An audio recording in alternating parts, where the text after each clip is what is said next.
As I walked out, like, I could hear this round of applause. So I'm thinking, like, oh, I wonder what they're clapping for. And then I realised, like, it was me they were clapping, which is... Then you go, how do I react to that? Because very rare do fans clap referees. How proud are you of being able to be the trailblazer? Yeah, I used to hate that word, trailblazer. I think I used to hate it being attached to me, and I've probably grown more comfortable with it over the years, because it's not really about me. It's about how that influences other young girls, young boys to think, right, well, there's an opportunity to be involved in football. So if they see me in the Premier League and that makes them think about taking up the whistle and being a referee, then that's really my job done.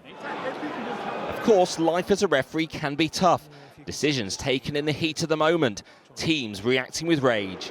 What people probably don't see and should understand, that there's also an emotion attachment from the referee. You know, I've gone out and give decisions and reflected on them, even probably later on in the game, and thought that's probably an incorrect decision. And you know, we do go out and try and give honest decisions based on what we can see and what view we've got.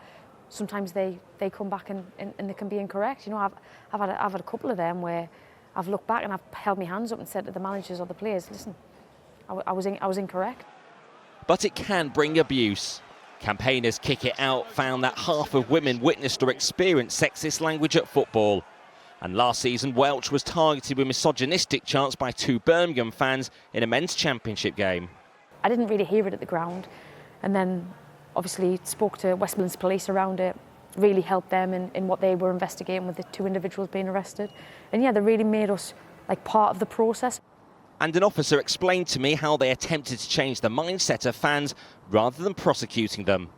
The offender was able to see the implications of behaviour would have on someone's life that he potentially didn't realise at the time. So the education was good for that, and positively driving the social change in behaviour. Give them a second chance, and then if they do it again, I think then that's probably a different story. And that's what we need to see. We need to sometimes educate people so that behaviours can improve and they don't happen again.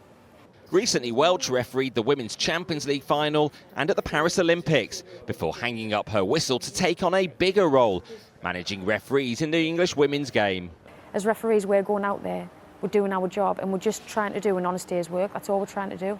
And sometimes we do get things wrong, and I think every referee will accept that because we're not superhuman. I think there just needs to be a little bit more understanding around players get things wrong, coaches do, sometimes referees do. You know, we'll learn from that, we'll get better, and hopefully not make the same mistake twice. It is why Rebecca Welch sees refereeing as the hardest job in football, but the best one. Rob Harris, Sky News, Manchester.